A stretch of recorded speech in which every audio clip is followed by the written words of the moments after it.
Gördü, gəlir, gəlir. O qaç.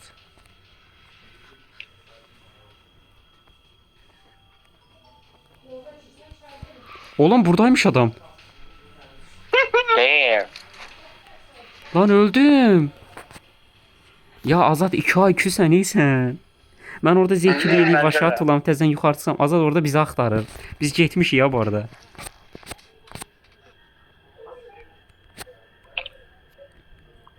Ya salaqlıqdan qazandı adam.